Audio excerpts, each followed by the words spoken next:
Genesis Elijah, live right now. Kicking it with Elma in Brockwell Park, the greatest place on earth.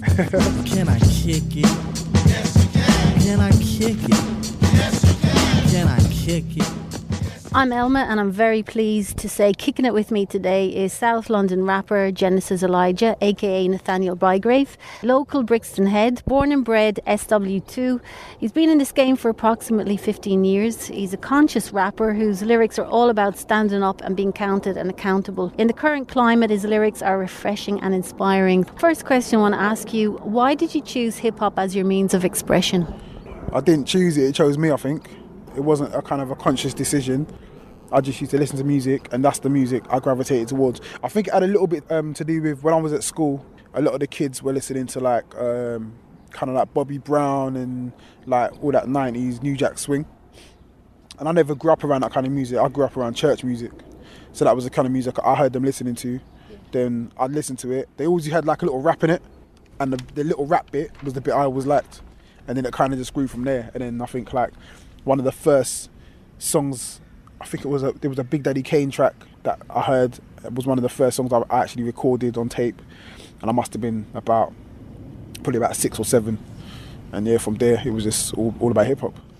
One of the standout messages that comes across in your music is about being honest and true to yourself. So firstly, do you think a lot of rappers and grime artists give a false impression of themselves and are basically dishonest lyrically? Yes and no, because I think like we all have a side of ourselves that we want to portray to other people, and everyone wears a mask. I don't know, I'm guilty of that to a point as well, but I think what I love is when I write something that I wouldn't say normally. So there's things that I'll write down to whoever, man, my girl, my mum, my dad, my daughters, that I'll say in a record that I might not say to their face. And I think that's like the true beauty of art. A lot of people are kind of scared to put those things down, because once you do that, you expose yourself. So once you've broken that barrier down, it's hard to kind of build it up again. But I find that the more people know about you, the more you break it down, the more they can relate to you. Like, it doesn't matter how old you are, how big you are, inside you still that child. You still think the same way you did as a kid, and over time life changes you, but you're still that person. And I think when you can kind of get back to that person and get back to what you really feel, I think that's when you make the best music. Like, my favourite thoughts are when I'm in bed. I might have done something that day and I'm thinking, I said something, but did I really feel that way? And then when I break down, I think, you know what, maybe I don't. And that's when I write, and that's when I put it into music. So that's the truth, when the truth comes out. As we grow up, we kind of build brick walls around ourselves. So you're about breaking them down again and getting back to... Yeah, it's easy to do in art because it's a controlled form. You can't walk around every day and be that way, because the barriers that you put up are put up for a reason. And I think that's part of being a human and growing. But art is a form and somewhere we can kind of break that down, which is why we escape to watch cinema or read a book, because it's in a place where you can have those feelings. It's in a protected environment. In your track, My Truth, when you say you aren't used to the real, who's that aimed at? That's like our whole environment. We don't even realise it. We watch adverts every day and we look at them like they're normal. They're not normal. It's like our intelligence is insulted on such a high rate. It's normal to us now. It's only really when you kind of watch American adverts and you go, wow, they're really dumbed down, that you kind of think, we're getting there though. It's little things that annoy me. Like, you see, some reason it's always like toothpaste adverts, but they do this little thing, where they use a jerky camera to make you think it's a real person, even though it's an actor. We all know it's an actor, but they try to make it out like it's a real person. And oh wow, this really works really well, and it's a real dentist saying it, and it's like, and we kind of accept it. Yeah. We don't even go, that's not true. We just go, yeah, cool. So it's an advert. We're supposed to do that. And then that's kind of leaked through into everything that we do. Like, we know that the politicians aren't telling the truth, but it's part of the game. Even within themselves, they know. Journalists within themselves, they know what's going on. And I think like it's got to a point where we're so conditioned to going, oh yeah, well, I saw that, don't worry about it. And I think that's the thing. We're so used to seeing it. Sometimes the lies stand next to the truth, and they look so similar, you don't know what's what. And I think that's the way we've been conditioned over I don't know, centuries, I guess. You spoke and performed at Occupy London recently. Do you think, as a nation, the British people are taking the whole sort of global recession, corrupt banking practices and government cuts lying down? Yeah, because it hasn't hit us really yet. And I know there's a lot of poor people, and there are a lot of people that suffer from it. But when you really look at it, it's still a small percentage of people that are really, really being hit hard.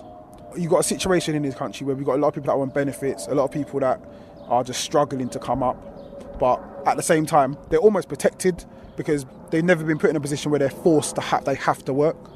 And I think until that happens, that's when you'll see everyone rise up. And I think there's little things that are happening at the moment, but I still think it's still a minority of the people that are really suffering. Like, what kind of feedback did you get when you were there? You know, you didn't just rap, you spoke to people. What kind of reaction were you getting? The reaction was cool, because I went there with a total open mind.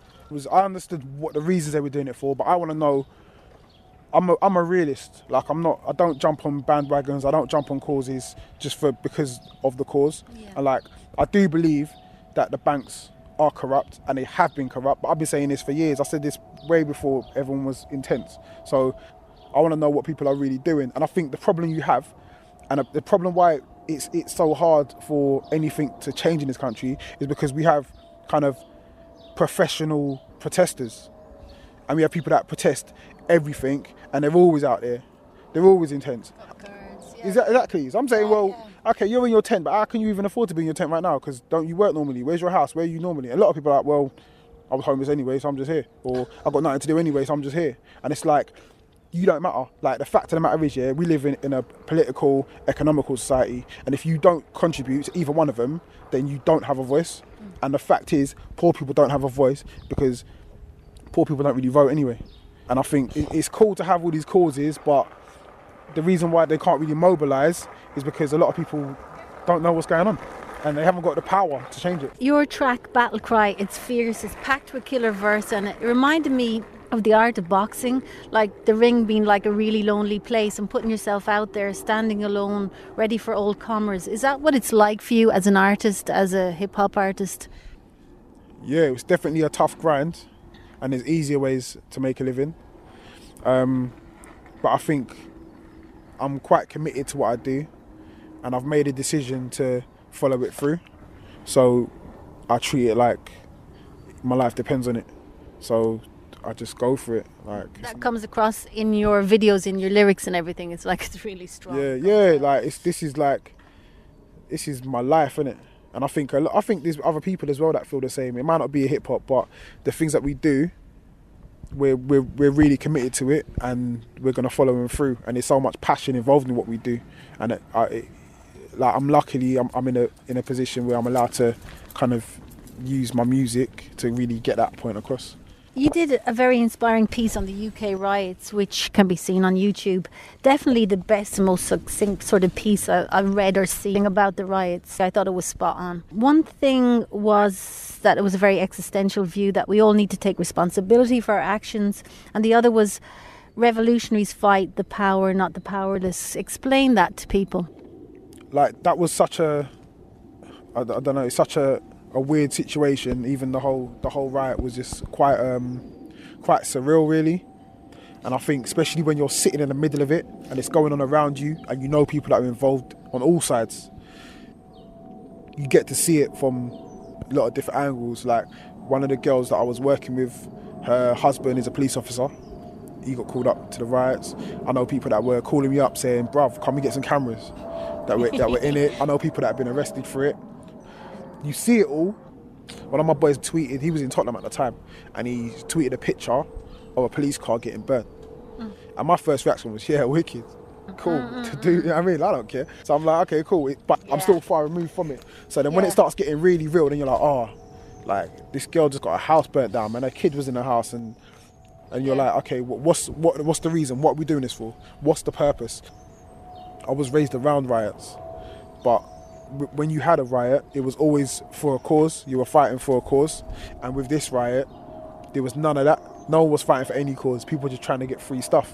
And I feel like it got hijacked, and then it put us back.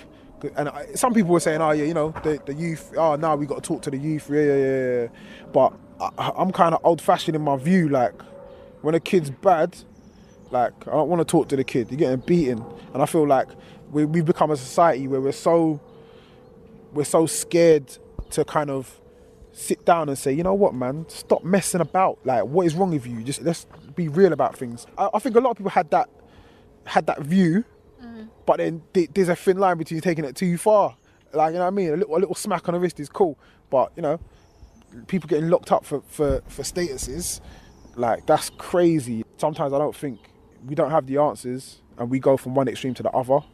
So I was trying to just come from like a view, what I felt about it, what needed to be done, and not come from an angle which everyone thought I would come from. Everyone thought I was going to come from an angle that was just going to be like, yeah, burn everything, mash up everything. And I feel like that's not what we need to do, man. We need to start building. And then afterwards, we had all the finger pointing. They're your kids, innit? They're your children. So if you're pointing at the kids and saying, all the kids are bad, they're all to blame, well, they're your children, so you're the bad parent. If we're going to deal with the problem, let's deal with the real problem. So yeah, it was a very strange situation, to be fair. Tripping on that, actually, the new laws now they've brought in the water cannons, the fact that they'll use rubber bullets, and that's a kind of a consequence of that, and that doesn't sound very good to me. It doesn't. This is the thing, like, okay, for instance, you had the student protest a little while before, which again got hijacked by criminals, really. So it's like, well, what we do, are we going to use water cannons and rubber bullets on anyone protesting, or is it in a situation where we've got kids smashing places up, or adults smashing places up? I know they called it was a youth problem, but there was a lot of adults involved in it as well. So it's like, where do we draw the line? Another thing about the riots was where they said, we don't want to engage in them, so we're just going to sit back. So whilst they sat back and the news cameras are on, we saw people smash things up. Well, you're the police, you're supposed to protect. Why are you sitting back, letting them commit crimes? Your job is to stop crimes. I understand it as well. I proper understand why the police did what they had to do, but I think it was the wrong call. You know what, I feel like a lot of times, like police, they don't do themselves any favours. You also said any talk of race, wasteful. We came together last night. For that, I'm grateful.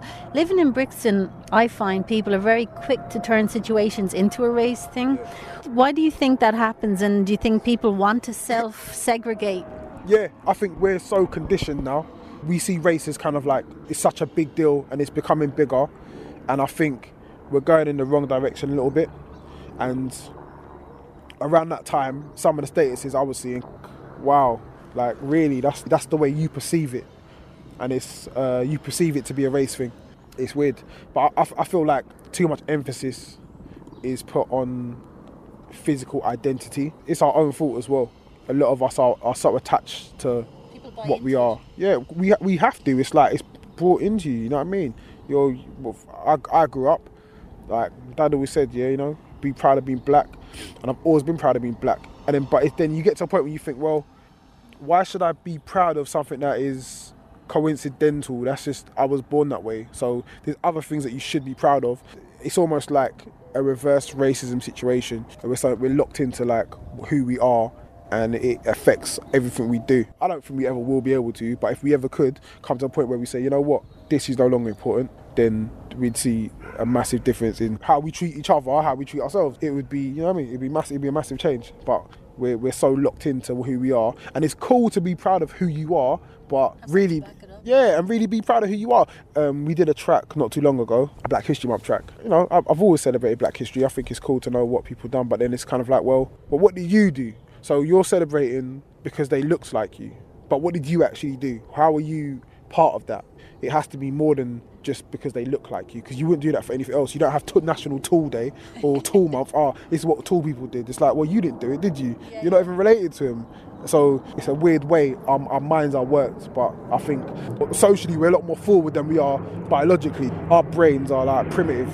You know, we kind of look at things in a backward way. You know, the writer Maya Angelou, yeah, she said we're not that different. The most difference we are, like, is usually cultural. It's how we grow up and the things that we learn. That's probably the biggest difference. Definitely. In people, rather than religion or skin or race even. It's nuts, yeah, because I'm like, since I moved away from London, I've been away from London for many years and travelling around. If I'm out in Watford and I meet a black person who grew up in Watford, we don't have as much in common. I meet a white guy from Brixton, then it's bang, you know what I mean? We're on it, and we're on the same level already. And I think like that's something we need to kind of look at a little bit more and understand a little bit more about. I don't know. Ourselves as humans. Yeah, ourselves as humans, and the cultural diversity and how we connect culturally is a lot more important, I think. Genesis Elijah. Kicking it, Elma.